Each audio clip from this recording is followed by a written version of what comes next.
በተለይ የኦባሳንጆን እናስቀድምና ከሱን ጀምር። ግን ከዛ በፊት የብለን ገብረመድህን ጉዳይ ማንሳታችን ተገቢ ይመስለኛል። ብለን የብሔራዊ ምክክር ኮሚሽነር ነበረች። የዛሬ ከ3 ሳምንታት በፊት ስለሷ ጉዳይ አንስቼ ነበር። ከተባረረች ቆይታለች ብለን የምትባለው የአብይ አገራዊ ምክክር ኮሚሽን ውስጥ እንደነበረች ከዛ በኋላ ደግሞ አብይ ራሱ ጠርቷት ሰላይ ነሽ አንቺ ምናምን ብሎ እንግዲህ የትግራይ ተወላጅ በመሆኗ ብቻ ሰላይ ነሽ አንቺ ምስጢሮችን እያወጣሽ ነው ምናምን ብሎ አብይ ራሱ ዝም ብለሽ ጥፊ ብሏት ጠፍታ ነበር። እኔ ዛሬ 3 ወር ገደማ የት ነች ብለን ብዬ ስናገር ስጠይቅ ነበር። እቺ እንግዲህ በጣም በተለይ በነገራችን ላይ ብለን ገብረመድህን ሙያተኛ ነች። እሷ ያሰለጠነችው ሴቶች እንደሚናገሩ በጣም ጎበዝ የሆነች ነበረች። ያከብሩታል። እንግዲህ አብይ ትላላካለች ብሎ መሰለኝ ያ ምክክር ኮሚሽነር አድርጎ 11 ሰው ናቸው የሀገራዊ ምክክር ተብሎ አብይ የሰየማቸው። ከነሱ ውስጥ ነበረች። እሷ ቆይታለች ከዛ ከተባረረች። በነገራችን ላይ አሁን ትናንትና ኦፊሻሊ በደብዳቤ መልክ ጉባኤው የአብይ ድራማው ሳይጀምር ቀድማ በደብዳቤ መልክ አሳወቀች። ለቅቅ ያለው ውስጥ የለውም እኔ ግን ሪዝንዋ ምንድነው? በራሴ ችግር ምናምን ነው ያለች። ይገባናል ብለን ገብረመድህን ያነሳሽው የግል ጉዳይ አለኝ ትምህርት ምናምን ብላ ኦፊሻሊ ግን እዛ ውስጥ እንደማትሳተፍ ግልጽ አድርጋለች። ዋናው ነገር እንኳንም በአንደበቷ ይሄ ከአብይ ድራማ እኔ ውስጥ የለውበትም እንኳን አለች። አብይ አፍኗት ያባረራት ቆይቷል። እኔ እንዳውም የፈራሁት ወይ የሆነ ነገር ሊያደርጉ ይችላሉ የሚል ነበር። በጣም ክፉ ሰዎች ስለሆኑ እና አብይ የሆነ ነገር ሊያደርጉት ይችላሉ የሚል ነበር። ያኔ እንዳውም እኔ ከ3 ሳምንት በፊት ይሄን መስፍን አርያ ምናምን ስሙን እየጠቀስኩኝ አምጣት የት ነው ያለች ብለን ብዬ ሲጠይቅ ነበር። ወደኋላ መለስ ብላችሁ ቪዲዮን እዩት። ያን ቪዲዮ የሰራሁትን ማለት ነው። ግን አሁን እሷ ራሷ ወጥታ ስለተናገረች እኔ የለውበትም ብሔራዊ ምክክር የሚባለው ነገር ውስጥ የለውበትም ይህንን እንድታቁልኝ ብላ በደብዳቤ ኦፊሻሊ ለመስፍን አርያ አስገብታለች። ለፓርላማ ለኢትዮጵያ ፓርላማ አስገብታለች። ይህንን ኮንፊርም አድርጌያለሁ። ስለዚህ አሁን ብለን ገብረመድህን የዚህ ድራማ አካል አይደለችም። በታሪክ ተጠያቂ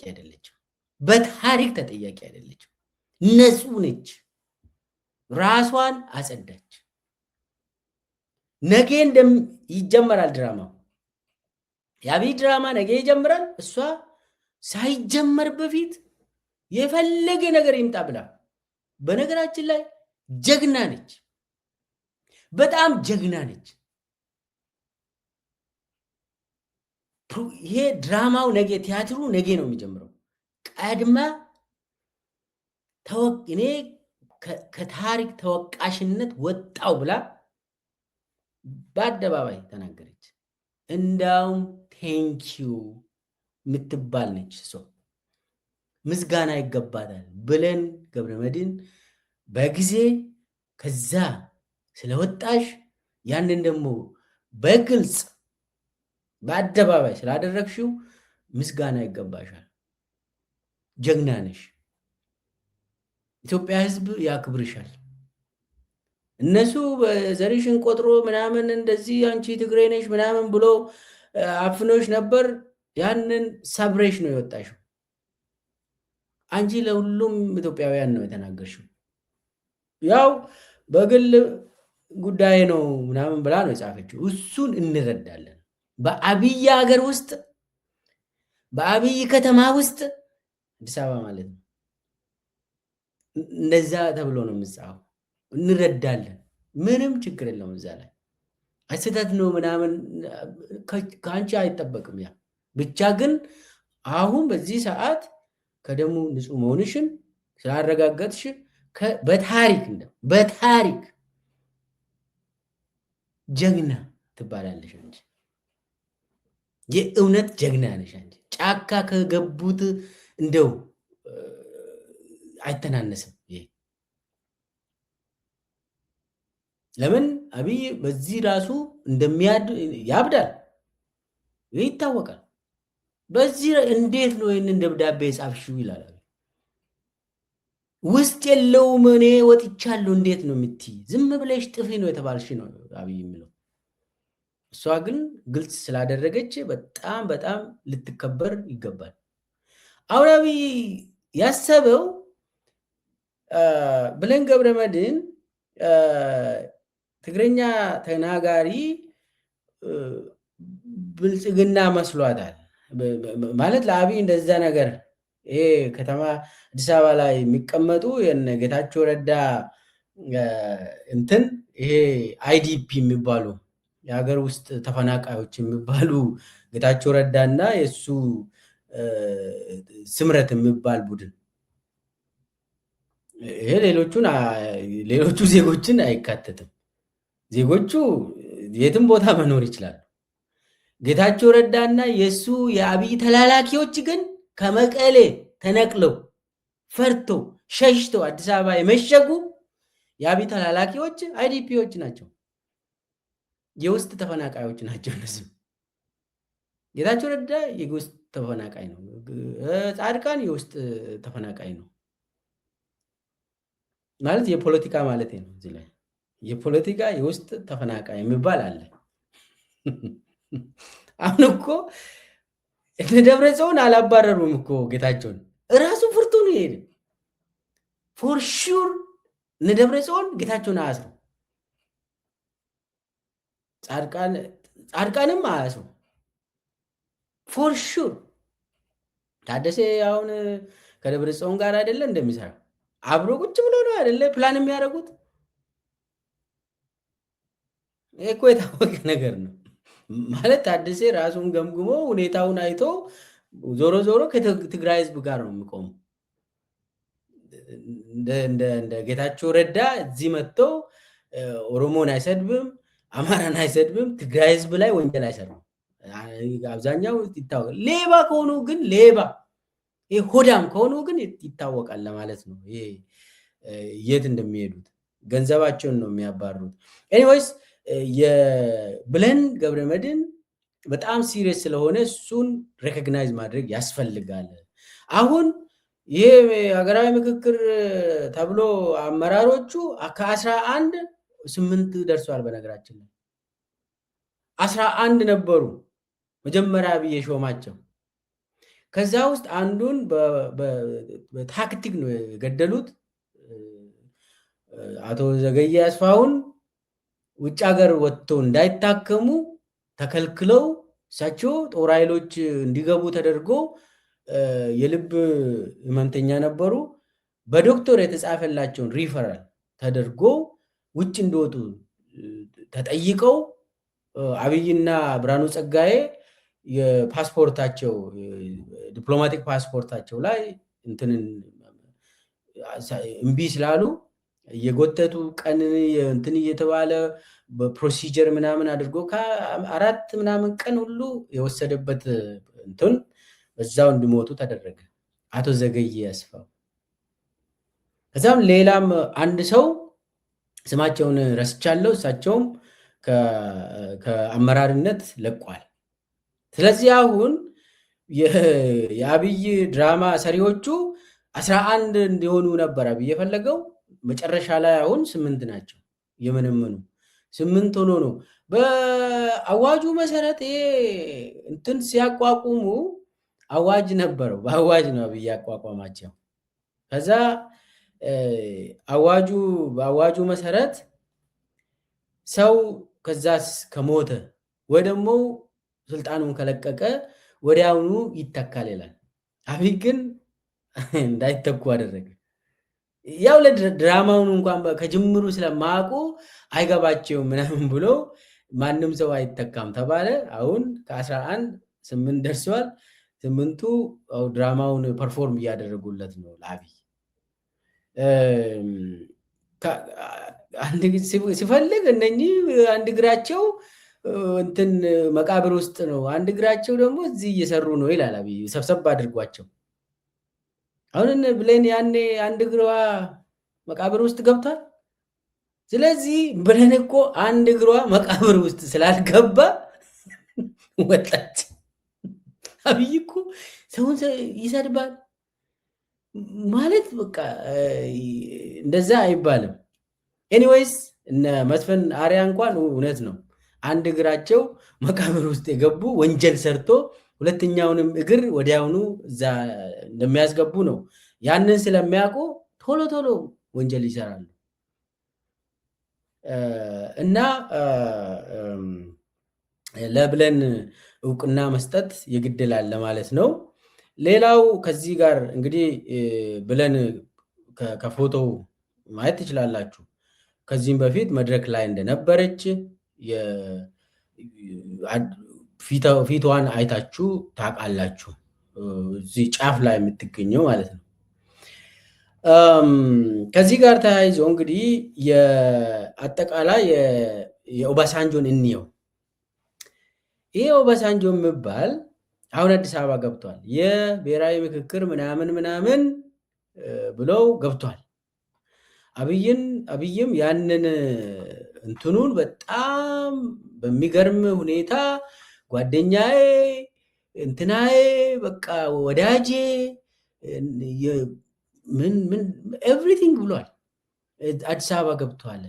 እንዳውም የናይጄሪያን ተሞክሮ ሁሉ አስተማረኝ። የቢያፍራ ምናምን ነገር ቢያፍራ ማለት እኮ አገር ለመሆን ሲዋጉ ነበሩ። አገር ለመሆን ከዛ የናይጄሪያ መንግስት በኔጎሽዬሽን አገር ለመሆን ሲዋጉ የነበረው በኔጎሽዬሽን በጣም እንዳውም የቢያፍራ የኢቦ ህዝብ ናቸው አብዛኞቹ። ዳያስፖራ ላይ ነው እንዳውም የተደራጁት ያኔ እና ከዳያስፖራው ጋር ኔጎሽዬት አድርጎ ከዛ እዛ አማጺ የነበሩ ከነሱ ጋር ኔጎሽዬት አድርጎ አማጺ ጋር ነው ኔጎሽዬት የተደረገ።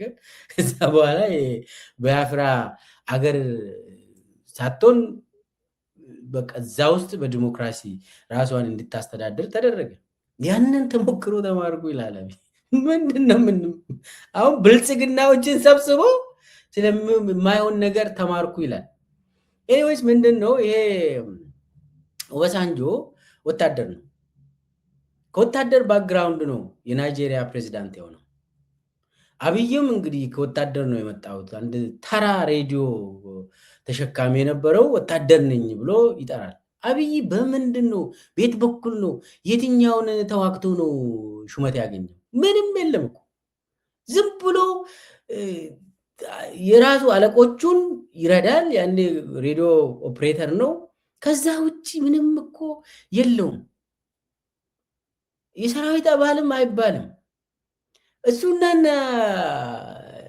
ተስፋ ያያለው ምናምን የሚባሉት አሁን የሰሜን ምስራቅ ላይ የሚያዘው ተመሳሳይ ሰዎች የቢሮ ሰዎች ናቸው።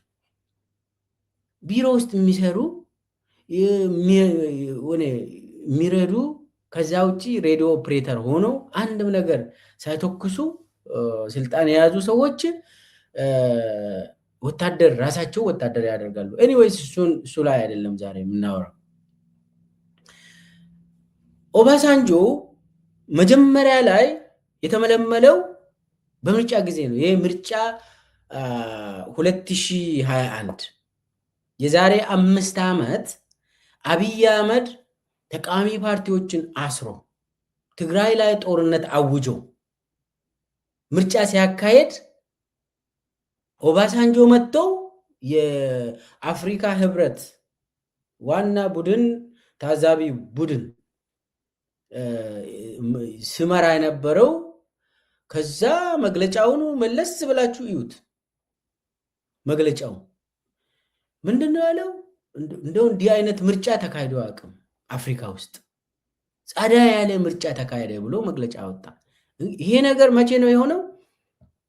የዛሬ 5 ዓመት የምርጫ ታዛቢ ሆኖ አፍሪካ ህብረትን ወክለው የራሱ ቡድን አቋቁሞ መጥቶ አብይን አሞሽሮ አስነግሰው ገንዘቡን ወስዶ ሄደ። 2021 ከዛ በኋላ ምንድነው የሆነው? እንግዲህ 2021 የአብይ ባለውለታ ሆኖ የአብይ ምርጫ ታዛቢ ሆኖ ምርጫው ቆንጆ ነው፣ በስታንዳርዱ መሰረት ጥሩ ነገር ነው የተሰራ ተብሎ ያኔ እንግዲህ ማንም ሰው አልተቃወመው። የሚታወቀው ነገር ኦሮሚያ ውስጥ የነመረራን ፓርቲ ሁሉ አስሮ እነ ኦኔግ ሁሉ ታስሮ ብቻቸውን ነው ኦሮሚያ ላይ እነ ሽመልስ የጋለቡት። አማራ ክልል ላይ የአብን የራሱ ሰዎች ምናምን ውስጥ አድርጎ የተወሰኑ ህዝባዊነት የተላበሱ ሰዎች ልክ ፓርላማ እንደገቡ እነሱን አሰራቸው። እነ ክርስቲያን ታደለ ዛሬ ስቃይ ውስጥ ነው ያሉት። እነ ደሳለኝ አንድ ለእናቱ ሆኖ ፓርላማ ውስጥ ዶክተር ደሳለኝ ብቻ ነው የምንሰማው።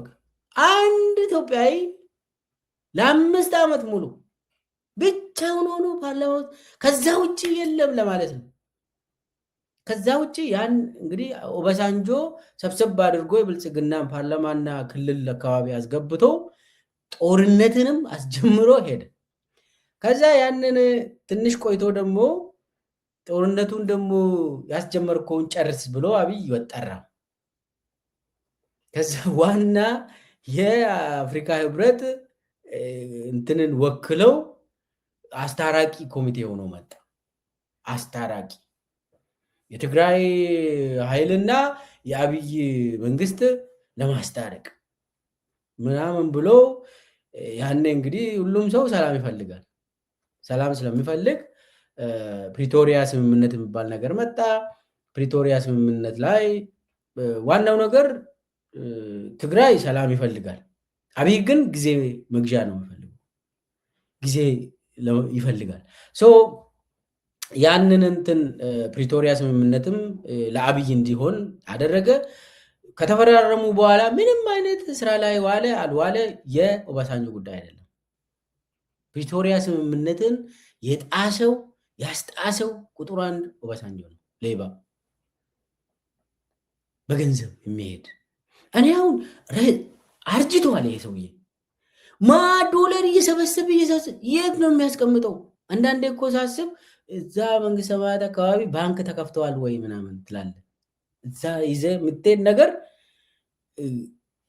የለም። እዛ እኮ ባንክ ገንዘብን ይዘህ አትሄድም። አሁን ኦባሳንጆ ኦልሞስት እድሜው እየገፋ ነው።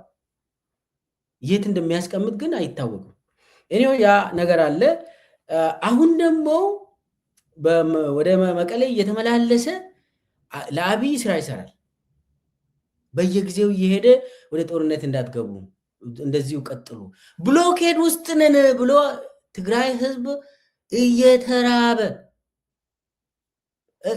በከበባ ምንም አይነት ኑሮ አይደለም እኮ የትግራይ ኑሮ። በዚህ ሰዓት የትግራይ ህዝብ እንደዚህ ሰቆቃ በጦርነት ጊዜ እንኳን እንደዚህ አይሆንም። ትግራይ ግን አብይ ሲስተማቲክሊ እያዳከመ ህዝቡ መሪው ላይ እንዲነሳ እያደረገ ትግራይን ለቆ እንዲወጣ መቀሌ ለቆ እንዲወጣ ሰው እነ ጌታቸው ረዳም ይህን ሞብላዝ ያደርጋሉ። ትታችሁ ውጡ ነው የሚባለው። ትግራይ ሲኦል ነች። እውነትም ትግራይን ሲኦል ያደረገው አብይ ነው። ትግራይን ሲኦል አድርጎ እነ ጌታቸው ረዳም ይህንን ውስጥ ገቡ። ሂዱ ትግራይ የመጨረሻ ከሲኦል በታች እንድትሆን አደረጉ እነ ጌታቸው ረዳ። ኦባሳንጆም ያንን ለአብይ ነው የሚሰራ። ይህንን ስንናገር ነበር። እንደው የትግራይ ህዝብ ይህንን ማወቅ አለበት። ኦባሳንጆ እያሸ ነው ለአብይ። ዝም በሉና ሞቱ፣ ጥፉ ዝም ብላችሁ። አንድ አባባል አለ። የሆኑ ሰዎች ውጭ ተኙና ጅብ መጥቶ አንዱን እግሩን ይቆረጥማል። አንዱን የቆረጠመ ነው ይበላ ነው። ሌላኛው ተነስቶ ምንድነው ጅብ እየቆረጠመ ያለው ብሎ፣ ሌላኛው ማለት እጁ የማይበላ ማለት ነው። እየተበላ ያለው ዝም ብሎ እየተበላ ነው። ያኛው አንዱ እጁ እግሩ ላይ ያልደረሰው እንትን ተነስቶ ምንድነው እየቆረጠመ ያለው ጅብ ምናምን፣ ኧረ ዝም በል እግሬን እየቆረጠመ ነው ይብላ፣ ዝም በል ልናልቅ ነው ምናምን ይላል። እግሩ እየተበላ ያለው ሰው ዝም በሉ እግሬን እየበላ ነው ጅብ ምናምን ይላል።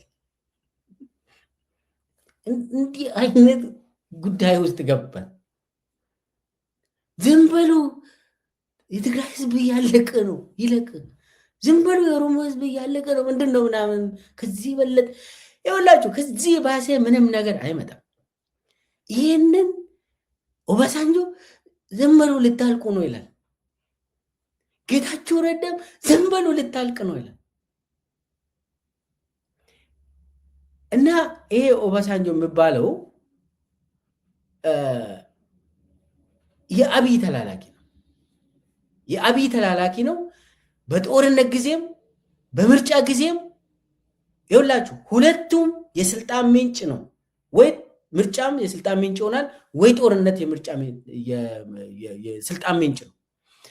ለአብይ ጦርነት ነው የስልጣኑ ምንጭ። ያው የዩኤኢ መካከለኛ ምስራቅ በኋላ አመጣበታለሁ።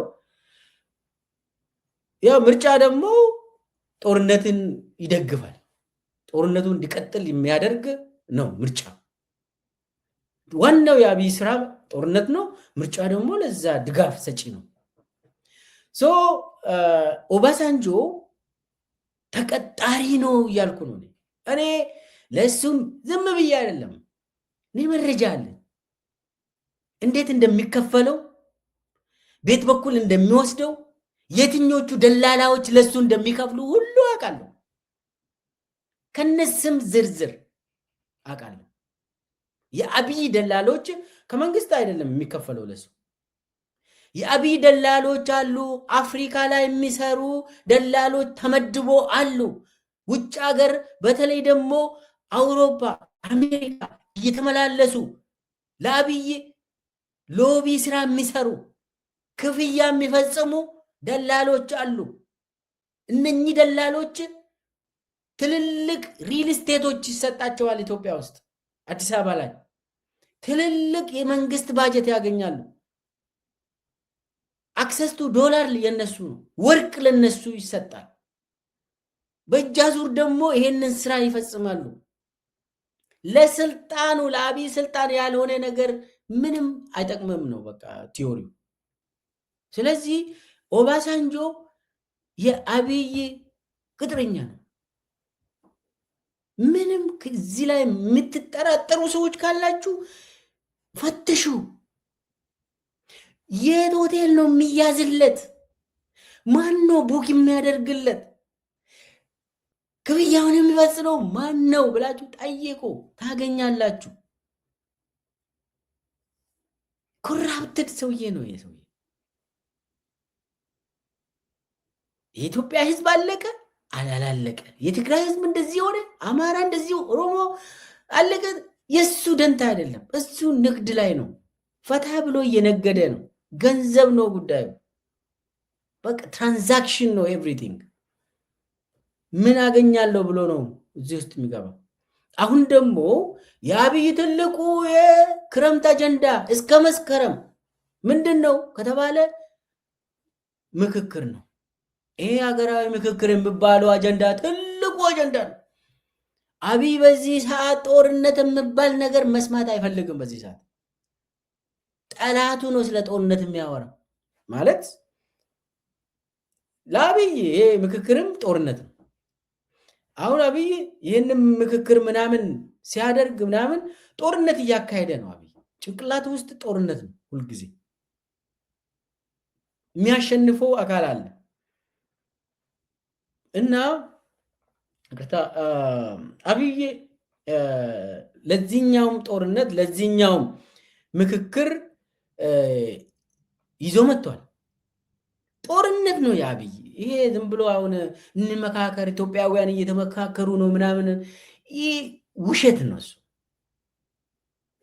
የለም። ይሄ የአንዱ የጦርነት ስልት ነው። ይሄ ለአብይ ብሔራዊ ምክክር ምናምን ተብሎ የሚካሄደው አንዱ የጦርነት ስልት ሆኖ በዛ ጦርነት ስልት ደግሞ የመከፋፈል የእርስ በርስ ጦርነት እንዲነሳ ከአብይ ጦርነት ወደ ጎንዮሽ እንዲሆን አብይ ይፈልጋል።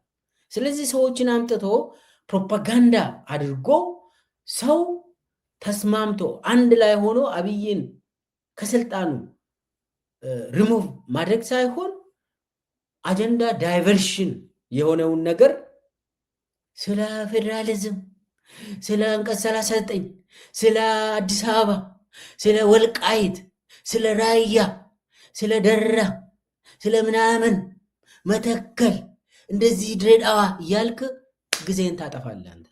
አብይስ ምንድን ነው የሚያደርገው? በቃ አጀንዳ ሰጥቷል፣ ቢዚ ያደርጋል። አብይ በቃ ሲጀም አሁን በዚህ ሰዓት መኖር ያልቻለው ኢትዮጵያዊ ስለ አዲስ አበባ ይሁን ስለ ድሬዳዋ ምን ዋጋ አለው? በዚህ ሰዓት እንደው ኢትዮጵያ ሙሉ ድፍን ያንተ ነው ብትባል ምን ይጠቅማል? አብይ የገደለ በየቀኑ አንተን ይረሸነ እህልም ማትበላ ዘመን፣ ዳቦ ማታገኝበት ዘመን፣ ነገ ነው ወይ ዛሬ ነው የምሞተው ብለህ በፕሮግራም ቁጭ ተደርጎልህ ምን መሬት ነው ያለ?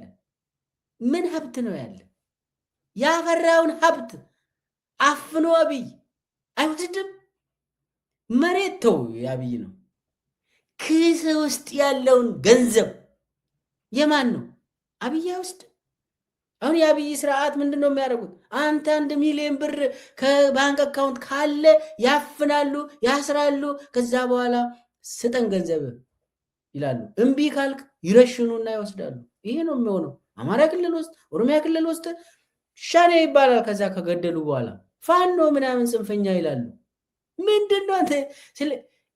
ይህ አጀንዳ የሚሸምቱ ሰዎች የሚገርሙ ናቸው። የአብይ አጀንዳ ዳይቨርሽን የሚሸምቱ ሰዎች ይገርማል። የተሰበሰቡ ብልጽግና አሁን ጦርነቱን አውቆ ብልጽግና ውስጥ እዛው የተሰበሰቡ 4000 ህዝብ ውስጥ ግጭቱ እንዲነሳ ያደርጋል። እዛ ውስጥ መኔጅ የሚደረግ ግጭት ከዛ ህዝብ ውስጥ እንዲገባ ይደረጋል። ከዛ ደግሞ ከተቻለ ቲዲኤፍ ፋኖና ኦኤልኤ ውስጥ እንዲገባ ይፈለጋል። እቺ ነች በቃ የአብይ ዋና ተልእኮ። እና አብይ በየቀኑ የሚያወራቸው ለምሳሌ አንድ እንትን የሚያስቅ ነገር አውርተዋል። እናዳምጠው። ዓመት ከመዋጋት 20 ዓመት መወያየት ይሻላል። ኢትዮጵያውያን እንንቃ። በውይይት በምክክር ችግሮቻችንን መፍታት የስልጣኔ ሀሁ እንደሆነ እንገንዘብ። 2 ዓመት ከመዋጋት 20 ዓመት መወያየት ይሻላል። አሁን ቀደዳ ብቻ ሳይሆን ይሄ በጣም አደገኛ የሆነ እውነት የሚመስል ነገር ነው የሚያወራ አብይ። ፋክቱ እሱ የምለው ምንድነው? 2 ዓመት ከመዋጋት 20 ዓመት መመካከር ይሻላል። ይሄ በቲዮሪ ደረጃ ሁላችንም የምንስማማ ነገር ነው። ፕራክቲካሊ አብይ 8 ዓመት እየተዋጋ ነው። 8 ዓመት እየተዋጋ ነው። 9ኛ ዓመቱን ይይዛል። 20 ዓመት ሁሉ እየተዋጋ ይለቃል አብይ። አሁን ገልብጦ ነው የሚያወራ አብይ ሁልጊዜ። ከማን ጋር ነው የሚመካከረው? አሁን አዲስ አበባ ላይ የተሰበሰበው 4000 የማን ተቃዋሚ ፓርቲዎች አባል ናቸው? የብልጽግና አይደሉም? ሁሉም ብልጽግና ተሰብስበው ምንድን ነው የሚወያየው? ስልጠና ነው የሚወስዱት። ፈርም ይባላል፣ ይፈርማሉ፣ ይወጣሉ። አለቀ፣ አበቃ። ከዛ በኋላ ህገ መንግስቱ ይሻሻል ተባለ ይላል። ከዛ በሚኒቱ በቃለ ጉባኤ መሰረት ፓርላማ ቁጭ ብሎ ህገ መንግስቱ እንትን ተብለዋል፣ የኢትዮጵያ ምናምን ፕሬዝዳንት ነው ከዚህ በኋላ ይሄ ማነው አሁን ታየ ምናምን ባለው ፕሬዝዳንት የለም፣ አበቃለት። አብይ አህመድ ፕሬዝዳንት ሆኗል። ብርሃኑ ነጋ ደግሞ የአብይ ካቢኔ ሰብሳቢ ሆኗል ነው የሚሆነው። መጨረሻ ላይ የምትሰሙት ይሄንን ነው። ሌላ አንቀጽ ምናምን ወጥቷል ልል ይችላል። አንቀጽ ወጣ አልወጣ፣ አብይ ፕራይም ሚኒስቴር ፕሬዝዳንት ሆነ አልሆነ፣ አዲስ አበባ የሆነ ነገር ሆነች አልሆነች፣ ለኢትዮጵያ ቅንጣት ታክል ሰላም የለች አትመጣም። ለትግራይ ህዝብ፣ ለኦሮሞ ህዝብ፣ ለአማራ ህዝብ፣ ለቤንሻንጉል ጉሙዝ፣ ለአፋር፣ ለጋምቤላ፣ ለሁሉም ኢትዮጵያውያን አንድች ሰላም አይመጣም። አብይ አህመድ የሚባል ጭራቅ ቤተ መንግስት እስከ ኖሬ ድረስ ምንም እንዳጠበቁ የለም። አሁን ገልብጦ ስለሚያወራ ነው አብይ። ሌላ ቪዲዮም አለኝ። የዚህ ምክክር ዋነኛ ዓላማ ከተቃርኖ ይልቅ ተዛምዶን ለማጠናከር ነው። በብሔሮች መካከል፣ በቋንቋዎች መካከል፣ በባህል መካከል፣ በሃይማኖት መካከል ካሉ ተቃርኖዎች በላይ ተዛምዶች ስለሚበዙ እነሱን አጉልተው ለማውጣት ነው። የዚህ ተቃራኒ ገልብጣችሁ አንብቡ፣ ስታዳምጡም ገልብጣችሁ አዳምጡ። አብይ 180 ዲግሪ ገልብጡና አዳምጡ። የዚህ ምክክር ዋናው ዓላማው ኢትዮጵያውያን በሃይማኖት እንዲጋጩ፣ በብሔር እንዲጋጩ፣ በቋንቋ እንዲጋጩ፣ በምናምን እንዲጋጩ ለማድረግ ነው። ግልጽ የሆነ የሱ ንግግር። የኢትዮጵያ ሕዝብ እኮ ከአብይ በፊት ነበር አይደል እንዴ? እንዲሁ በኢህአዴግ ጊዜና በአብይ ጊዜ ነበረው። ኢህአዴግ ጊዜ 27 ዓመት ብለናል። አብይ እኮ ኦልሞስት 10 ዓመት ጨረሰ አይደል? ሊጨርስ ነው። ከ2 ዓመት በኋላ እኮ 10 ዓመት ቀስ እያለ እኮ ሰውዬው እኮ ገሰገሰ እኮ በቃ እየጨበጨበ 8 ዓመት ጨረሰ። ምን ቀረች አሁን? ኢህአዴግ ገዛ የተባለው 27 ከሆነ ቀስ ማለት በጦርነት ጊዜ ነው። እንደው 8 ዓመት የጦርነትና እንደው በኢህአዴግ ጊዜ 27 እንደው በእንትኑ ራሱ አይገናኝም። እንዳውም የኢህአዴጉ በጣም አጭር ጊዜ ነው 27። 8 ዓመት የጦርነት ዘመን በጣም ረዥም ጊዜ ነው። አብይ ለረዥም ጊዜ ገዝቷል ማለት ይቻላል። እና የአብይ የዚህ የምክክሩ ዋናው ዓላማ ክፍፍል ነው። አንድ ቪዲዮ ብቻ ላጫውትና ልተው ይህንን ሰውዬ። መጓደል፣ ስብራት ኢትዮጵያ ውስጥ መኖሩን ሁላችን እናምናለን። መጓደልን በመገዳደል ልንሞላው ግን አንችልም። መጓደልን በመገዳደል መሙላት ቢቻል ኖሮ ያለፉት 100 ዓመታት ጉዟችን በቂ በሆነ ነበር። መጓደልን በመመካከር ነው ልንሞላ የምንችለው። ዓለም ሙሉ ባትሆንም ወደ ሙላት ለሚደረገው እድገት ምክክር እንጂ መገዳደል መፍትሄ አይሆንም። አሁን መገዳደልን የጀመረው ማን ነው? አብይ አይደለ? መግደል መሸነፍ ነው ብሎ የጀመረው ማን ነው? ከዛ እንዳለ ሰውን እየጨረሰ ከስመኘው በቀለ ጀምሮ ከነ ዶክተር አምባቸው ጀነራል ሳሬ እያለ አጫሉ ሁንዴሳ፣ በቴ ኡርጌሳ እያለ ይቀጥላል። በየመንደሩ ካህናት ሳይቀሩ ትግራይ ውስጥ ስንት ካህናት ነው የጨረሰው አብይ? አማራ ክልል ውስጥ ስንት አናቅም? የአማራ ክልልማ የኦሮሚያ ክልልም አናቅም። ለምን አብይ አይፈቅድም? ሁለቱንም ነክሶ ይዟል። አማራ ክልልና ኦሮሚያ ክልል የግል ነው እንዳትናገሩ ብሎ ምንም ኢንፎርሜሽን አናገኝም። አንዳንድ አልፎ አልፎ ከሰዎች ታገኝቱ ይሆናል። የምናገኘው 1-2% አትሆንም እና ጨለማ አድርጎ እየጨፈጨፈ በየጊዜው ገዳዩ ማን ነው? በድሮን የሚጨፈጭፍ ማን ነው? በመገዳደል ሳይሆን በመመካከር ይላል። ደግሞ መጥቶ ተቃራኒ አድርጋችሁ አዳምጡ ሰውዬው።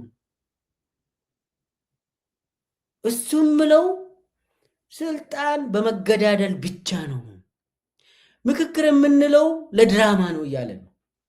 ይህንን በሚገባ ማታውቁ ሰዎች ደጋግማችሁ ይዩት። እሱ የሚያደርገውን ነገር እና የሚናገረውን ነገር ለይታችሁ ማየት አለባችሁ።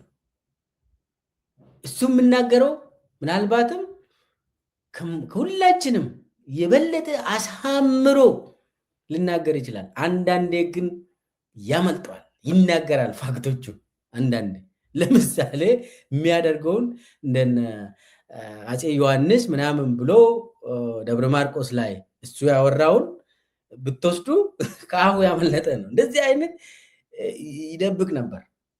እዛ ደብረ ማርቆስ ሂዶ እናንተ ጎጃሜዎች በአፄ ዮሐንስ ምን እንደደረሰባችሁ እንዴት ነው የምትረሱት ይላል። እንዴት ነው የምትረሱት? ፈልጋችሁ አንብቡ እንጂ እንትኑን ችግሩን እኮ ቁጭ አድርጋችሁ ብድር በምድር ማለት አለባችሁ። ቂማችሁን አልተበቀላችሁም ይላል እኮ። አያችሁ፣ አንድ የአገር መሪ የሆነ አስታራቂ ነኝ የሚል ሰውዬ ከአንደበቱ የትግራይ ተወላጅ ላይ ተበቀሉ፣ እንዴት ነው ጽምዶ የምትፈጥሮ እኮ ነው ዋናው። እንዴት ነው እኔ ላይ የምትደራጀው? እሱ እኮ ጠላት ነው ምናምን እያለ ለዚህ ደብረጽዮን መልስ ሰጥቷል። ደብረጽዮን ጥሩ አድርጎ ነው መልስ የሰጠው። ቆንጆ መልስ ነው።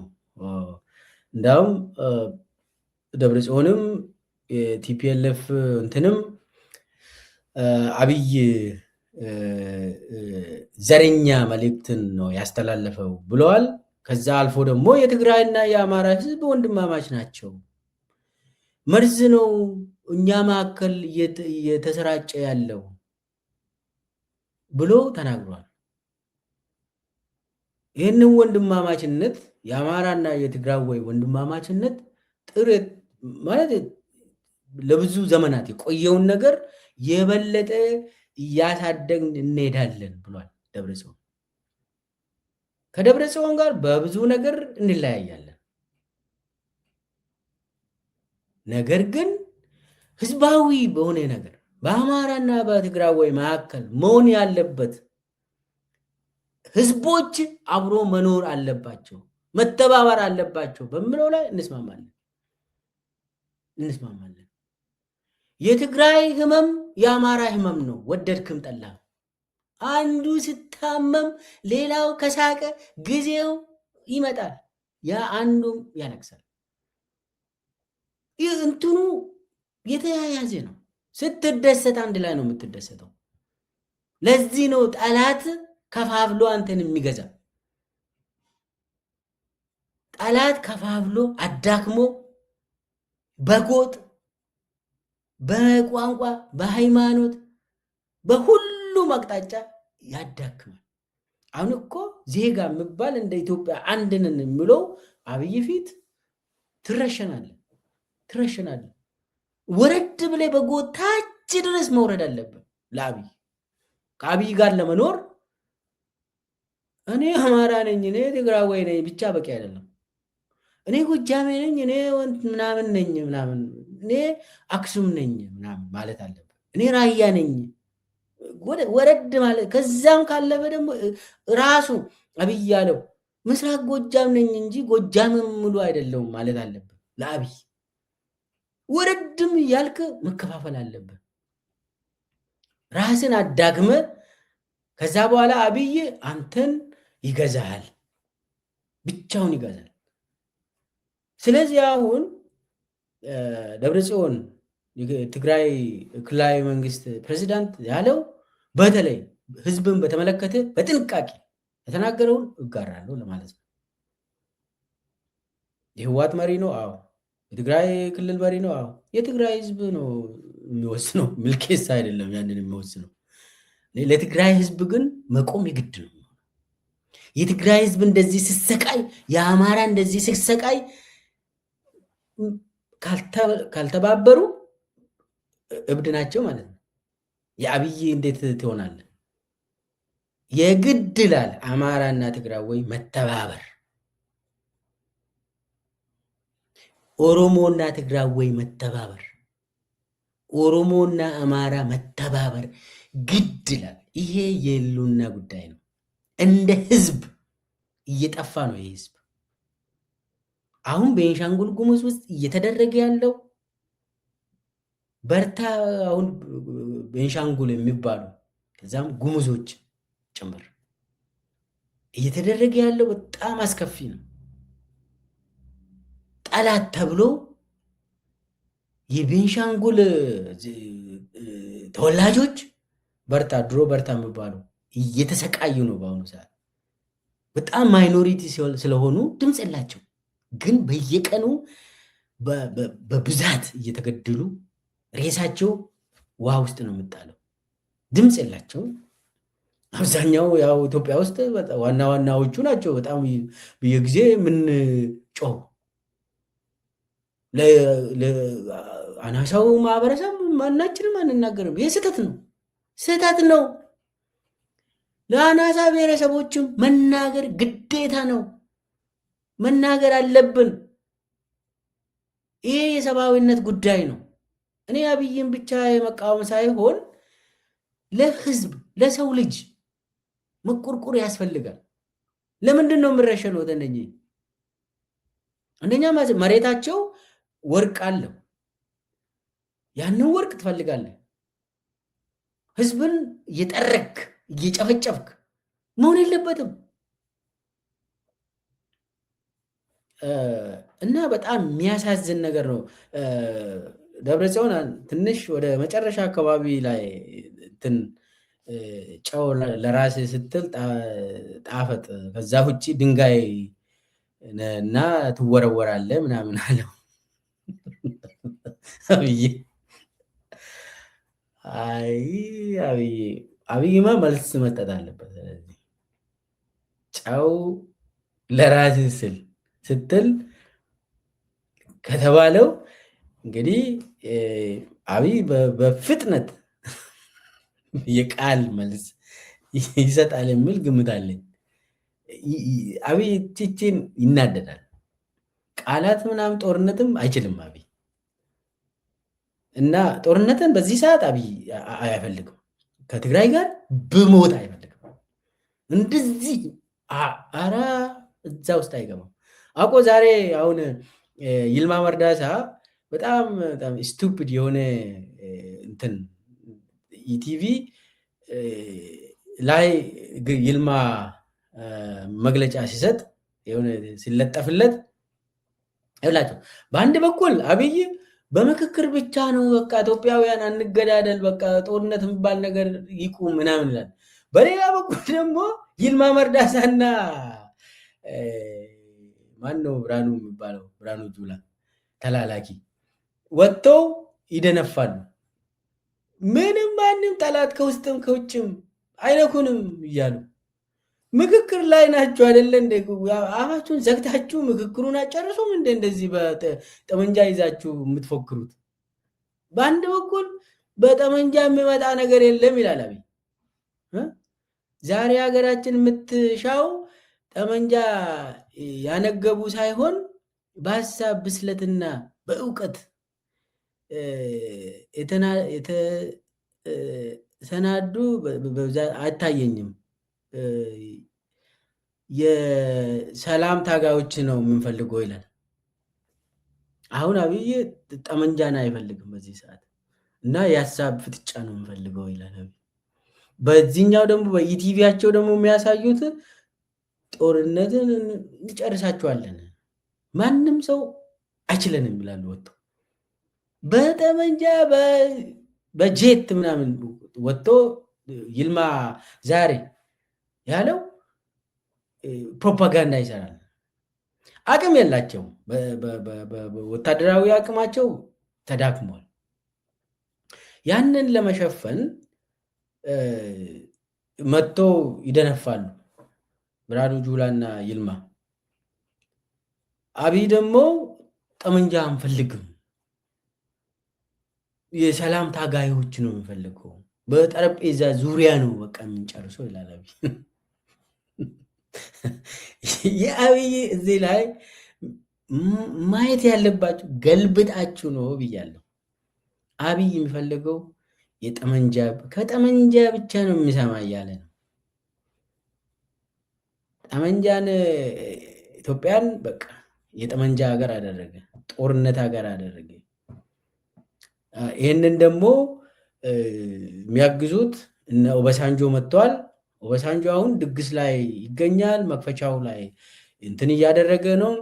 በቃ አሁን ለመጀመሪያ ጊዜ ይህ በኢትዮጵያ ታሪክ አብይ አህመድ የሚባል ሀገራዊ ምክክር እንትን አድርጎ ጉባኤ እያካሄደ ነው ልባልለት። በቃ ሀገር ልትለወጥ እኮ ዋናው ህዝብ ለህዝብ ችግር ለመፍጠር ነው የሚሄዱት። አብይ አሁን በዚህ ሰዓት ወርቅ እንደው ሰላም አምጥቶ ወርቅ ቢያንጥፍልን ለኢትዮጵያውያን እኔ እርግጠኛ ነኝ ማንም ሰው የሚቀበለው አይመስለኝም። ለምን 7 ዓመት ሙሉ እሱ የገደላቸው የጨፈጨፋቸው ማህበረሰቦች ለህግ ይቅረብ ነው ምሉ እንጂ እሱ ህገ መንግስት ጻፈልን፣ እሱ ወርቅ አነጠፈልኝ አይሉ። አብይ ለህግ ይቅረብ ነው ዋናው ነገር። ከዚህም በፊት እንደነገርኳችሁ እነኚህ እንትን ሀገራዊ ምክክር ኮሚሽነሮች በየእንትን የሄዱ በየክልሎቹ የሄዱ ማህበረሰቡን ሲያወያዩ ገበሬው ምንድነው ያለው? በቃ አብይ ምንድነው ቢወርድ የሽግግር መንግስት አቋቁሙና ከዛ ትንሽ ሰላም እናገኛለን፣ ከዛ በኋላ ይመጣል ሁሉም ነገር ፖለቲካ ምናምን ኢኮኖሚ ምናምን በቃ ብቻ አብይ ይሂድልን ነው ያለው። አሁን ተሰብስቦ የመጣው ካድሬ አለ። ያ ካድሬም እንትን ብሎ ለ3 ሳምንት ወይ 1 ወር እንትን ካደረጉ በኋላ አብይ ከዚህም በፊት የወሰነው የዛሬ 5 ዓመት የተዘጋጀው የህገ መንግስት አለ። እሱን ራይ ፈርሞ እንዲወጡ ይደረጋል። ህገ መንግስቱ ኦልሬዲ የዛሬ 5 ዓመት ነው የተዘጋጀው። 2021 በነ ጌዲዮን ጢሞቴዎስ ጊዜ ነው የተዘጋጀው። ጌዲዮን ጢሞቴዎስ የፍትህ ሚኒስቴር በነበረበት ጊዜ ነው ይሄ ህገ መንግስት አዲስ ህገ መንግስት የተባለው አብይን ፕሬዝዳንት የሚያደርገው እሱ የተዘጋጀው። ያንን ላይ አሁን እንትኑ ፕሮሰሱን ብቻ ሌጂቲማይዝ ለማድረግ ነው እንጂ ምንም አዲስ ነገር የለም። ኤኒዌይስ ለዛ ደግሞ እነ ኦባሳንጆ መጥቶ አዲስ አበባ ገብቷል። ስራቸውን ይሰራሉ ማለት ነው። አሁን ኦባሳንጆ ቀላል ሰው አይደለም። እሱ ደግሞ ብዙ አምባሳደሮችን ብዙ የዓለም መንግስታትን እንትን ያደርጋል። አንዳንዴ ደግሞ ገንዘብ ያመጣና ይከፋፈላሉ። በጣም ታዋቂ ሰው ስለሆነ ይሄ ሰው የቀድሞ የናይጄሪያ ፕሬዝዳንት በመሆኑ ወታደራዊ ሰውም ስለነበር ብዙ ይከበራል፣ ግን በጣም ሌባ ነው። እዚህ ላይ አሁን ተቃራኒ የሆነው የትግራይ ዜጎቻችን እንዳልተካፈሉ የትግራይ ክልላዊ መንግስት በግልጽ አሳውቋል። ምናልባት ትግርኛ ተናጋሪ ከትግራይ የተፈናቀሉ ከመቀሌ ተፈናቅሎ አዲስ አበባ የገቡ እነ ጌታቸው ረዳ ሊካፈሉ ይችላሉ። ግን ትግራይ እንደ ህዝብ ምንም እዚህ ፕሮሰስ ውስጥ እንደሌለ ግልጽ አድርጎታል። ይህ ምንድን ነው የሚያሳየው? ከጅምሩ የወደቀ ነው። ትግራይ ውስጥ ይሄ ካለ አማራ ክልል ውስጥም ፋኖ አልተሳተፈም። ኦሮሚያ ውስጥም የኦሮሞ ነጻነት ሰራዊት አልተሳተፈም። በሰላማዊ መንገድ እንኳን የሚታገሉ እነ ፕሮፌሰር መረራ ሁሉ አልተሳተፉም። ሌሎችም እንደዚሁ አልተሳተፉም። ይሄ በጣም ከጅምሩ የወደቀ ቅቡልነት የሌለው ተራ ነገር ነው እያደረገ ያለው። የኢትዮጵያን ችግር አይፈታም። ጦርነትን አያውቁም። አዳዲስ ጦርነቶች ይከፈታሉ። ሶማሌ ውስጥ ይከፈታል፣ ታያላችሁ። ሲዳማ ውስጥ ኦልሬዲ ተጀምሯል። ይህም ይከፈታል፣ ታያላችሁ። ብዙ ቦታ ጦርነቶች ይጀመራል። አብይ ይቀሰቅሳል። ስለዚህ ይሄ ጉዳይ ይሄ ምክክር የሚባለው ችግርን ያመጣል አብይ እንጂ መፍትሄ አያመጣም። ምክክር ጦርነትን ቢያቆም ምክክር ይባላል። ግን አብይ እሱ ድግስ ላይ ነው። በቃ እሱ ፕሬዝዳንት ለመሆን አዲስ አበባ ላይ ፕሬዝዳንት ለመሆን የአዲስ አበባ ከንቲባ አዲስ አበባ ፕሬዝዳንት ለመሆን ነው። ከዛ ውጭ ሌላ ቦታ ምንም ተቀባይነት የለውም። አዲስ አበባ ላይም ያው በጉልበት ነው የሚገዛ። እዛም አፈና ነው ያለ ሰው። ምንድን ነው የሚያሳየው? ትግራይን አውጥቶ ኦባሳንጆን ያስገባበት ሁኔታ ነው ያለ። አሁን እኮ ኦባሳንጆ ኢትዮጵያዊ ይመስላል። እዚህ ጋ ነው እንዲህ ምናምን ትላለህ። በየቀኑ እዛ ከአብይ ጋር ስለምታገኘው በየቀኑ ኢትዮጵያ ሆቴሎች ውስጥ ስለምታገኘው እንዲህ ኦባሳንጆ ዜጋ ይመስላል። ሌላው እነ ደብረጽዮን ደግሞ ጠላት የተደረጉ ሁኔታ ነው ያለው። የአማራ ህዝብ የኦሮሞ ህዝብ ጠላት ሆኖ ሌላው እና እውነትም የደብረጽዮን ምላሽ በጣም ደስ ብሎኛል ለአብይ በሁለቱም በኩል። አንደኛ በምክክር ጉዳይ ውስጥም እንደሌሉ ግልጽ ማድረጋቸው ትክክል ነው። ሁለተኛው በአፄ ዮሐንስን በተመለከተም ግልጽ አድርጎታል፣ ትክክል ነው። ፋኖና የኦሮሞ ነጻነት ሰራዊት ሲሪየስ ሊያው መነጋገር አለባቸው፣ መግለጫ ማውጣት አለባቸው። ግልጽ የሆነ ለዓለም አቀፍ መግለጫ መውጣት አለባቸው። ለምን ይህ ጉዳይ ቀላል አይደለም። አብይ ያደረገው ነገር በጣም ከባድ ነገር ነው። ሌሎቹም ይህንን ሲሪየስሊ መግለጫ በመግለጫ ማድረግ ነው። አዲስ አበባ ላይ የሚቀመጡ ተቃዋሚዎችም ይሄ ስህተት ነው አሁንም ብለው መናገር አለባቸው። በፍጥነት ወደ ለቅሶ ልሂድ። አብይ ለቅሶ ደርሰዋል። ካታር ነበር ትናንት እና ለቅሶ ደረሰ አብይ። የት ነው? የቀድሞ የካታር ንጉስ ያው ኢሚር ይላሉ ስለሞቱ ለቅሶ ደረሰ እዛ ተባለ እና ለቅሶ ሂዶ አገኘን። አብይ ለምንድን ነው? የቀድሞ ነው እንግዲህ የአሁኑ ሳይሆን ቆይቷል።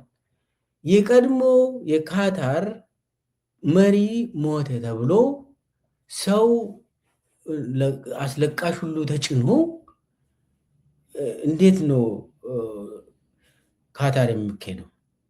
ካታር ለኢትዮጵያ ምንድን ነች? ለቅሶ መድረስ ካለብን እዚሁ አዲስ አበባ ውስጥ የእኛ ሰዎች ሲያልቁ፣ ኦሮሚያ ውስጥ፣ አማራ ክልል ውስጥ ሰው እያለቀ በየቀኑ እየጨረሱ፣ ትግራይ ውስጥ ሰው በረሃብ እያለቀ ለቅሶ መድረስ አልተቻለም። ፕሮፌሰር መረራ ቅርብ ጊዜ ዘመዴ ሞተው መሄድ አልቻልኩም፣ ከአዲስ አበባ መውጣት አልቻልኩም አሉ። ልክ ናቸው። አሁን እኮ ከአዲስ አበባ ወጥተህ እዛው ቡራዩ መድረስ፣ ሱሉልታ ምናምን አምቦ አትችልም። አብይ ግን ለቅሶ ካታር ሄደ። ምንድን ነው ይሄ ሁሉ? ደግሞ ለቀድሞ ነው ቆይቷል ከስልጣን የወረደው ይሄ ኢሚር። ምንድን ነው ይሄ? አብይ ለምንድን ነው በመካከለኛ ምስራቅ የሚመላለሰው? እዛችው ጋር ለምንድን ነው የታሰረው?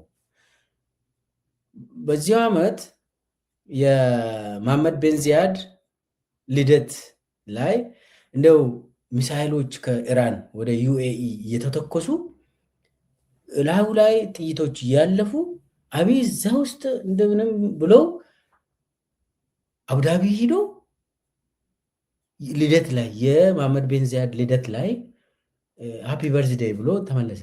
በነገራችን ላይ መሐመድ ቤን ዚያድ አንዳንድ ሰዎች እንደው እስልምና ተከታይ ነው እንዴት በርዝዴይ ያከብራል ምናምን ልትሉ ትችላላችሁ። መሐመድ ቤን ዚያድ እስልምና እምነት ተከታይ አይደለም፣ እንደዚህ ያደርጋል እንጂ በጣም አደገኛ የሆኑ ሰዎች ናቸው። ሙስሊም አይደሉም። ቀረብ ብላችሁ አንብቡ። መሐመድ ቤን ዚያድ ምንድን ነው የሚከተለው ብላችሁ ጠይቀው። አይደለም እሱ በርዝዴውን ያከብራል። ለዛ ብሎ አገር አቋርጦ ጦርነት እየተካሄደ ሄደ እና ምንድን ነው አብይ ለመካከለኛ ምስራቅ አካባቢ ለልደት ለለቅሶ ሰው ሞተ ከተባለ ድሃ ሰው ከሞተ ለቅሶ ይሄዳል። መካከለኛ ምስራቅ የሆነ ሰው ሞተ ከተባለ አንድ ባለ ሀብትም ሞተ ይሄዳል ሰውን ይዞ። ምንድን ነው እዛች ጋር ኢትዮጵያውያን ለቅሶ የማይሄድ ሰውዬ የዛ አካባቢ ለቅሶ ለምንድን ነው የሚሄደው ብሎ ሰው መጠየቅ አለበት። አብይ ትልቅ አጀንዳ ሆኖ ደግሞ በቴሌቪዥን ጠቅላይ ሚኒስትሩ ለቅሶ ደረሱ ሰበር ዜና ተብለው ሂዶ ትንትን ካታር ገቡ ምናምን ይላሉ። እንደ ትልቅ ተደርጎ እንደው አገራችን የት ነው የምትለው? በቃ ይሄንን ስታዳምጥ የት ነው ኢትዮጵያ ሀገር የምትባል መካከለኛ ምስራቅ ነች እንደ ምናምን ትላለ። ምንድን ነው ያስተሳሰረው ትላለ። ትስስሩ ላይ ነው ዋናው ነገር። አብይ መካከለኛ ምስራቅ የስልጣኑ ምንጭ መሆኑን ያውቃል። ስለዚህ ልደትም መሄድ ያለበት የት ነው? ኢትዮጵያውያን ሳይሆን እዛ ያለቆቹ ጋር መሄድ አለበት። ለቅሶም ከሆነ በሩጫ መሄድ አለበት። ደርሻለሁ ብሎ እንደምታስታውሱት ኢትዮጵያውያን በደቡብ ውስጥ የሆነ በጎርፍ አልቆ እሱ ግን ልደት የመሐመድ ቤን ዚያድ ልደት ነው የሄደ። ከዛ ኢትዮጵያውያን በጎርፍ አልቆ ብዙ ናቸው። እንዳውም ያኔ ፕሮግራም ሰርቼ ነበር። እሱ ግን ልደቱን አክብሮ ሲመለስ ሄደ። እንዳውም እኛ ብዙ አጀንዳ ስላደረግነው አብይ ራሱን ዜጋ ትቶ ያለቀ እሱ ልደት ላይ ነበር ምናምን ብለን ስናወራ ሲመለስ ቶሎ ሂዶ ሾው እዛ ራሱን አሳይቶ መጣ። አብይ ዋናው የስልጣን ምንጩ መካከለኛ ምስራቅ ነው፣ ዩኤኢ ነው። ካታር ደግሞ ሀብት አላት፣ በጣም ትልቅ ሀብት አላት። አሁን ልመና ነው አብይ የሚፈልገው። ለጦርነቱ against his own people የራሱ ከሆነ ብዬ ነው ኢትዮጵያውያንን ለመግደል እርዳታ ለመፈለግ ነው አብይ እዛ ሄደው። እዛ ከሱ ጋር የሚሄዱ ሰዎችን ያገኛሉ፣ መረጃዎች እናገኛለን። እሱ አሁን እዛ ልመና ላይ ነበር። ለቅሶ ደረሰ አይደል? ከዛ የሚለምነው ደግሞ ባካችሁ ጠመንጃ ካላችሁ ባካችሁ የተወሰነ ገንዘብ እርዳታ እንፈልጋለን ብሎ ይጠይቃል። ለምን? የስልጣን ምንጩ አብይ እኮ ከስልጣን የሚወርደው መካከለኛ ምስራቅ አካባቢ ያሉ ኃይሎች ሲወስኑ ነው ብሎ ወስዷል። አብይ ከጅምሩም ስልጣኑን ያገኘው ከኢትዮጵያ ሕዝብ ሳይሆን ከአቡዳቢ ነው። አሁን ካታርንም እየጀነጀነ እርዳታ ይጠይቃል። ይሰጣሉ እነኚህ ሰዎች። ለምን? ኢትዮጵያ ትልቅ አቅም አላት።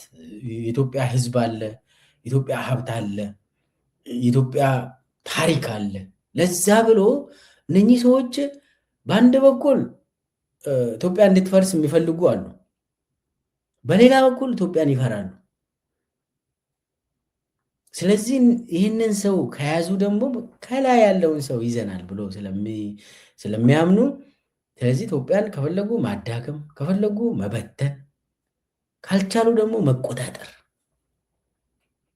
ስለዚህ ለዚህ ነው ኢትዮጵያ ቅኝ ግዛት ስር ነች የምለው። አብይ አሁን ፕሬዚዳንት ለመሆን ነው ምናምን ይባላል።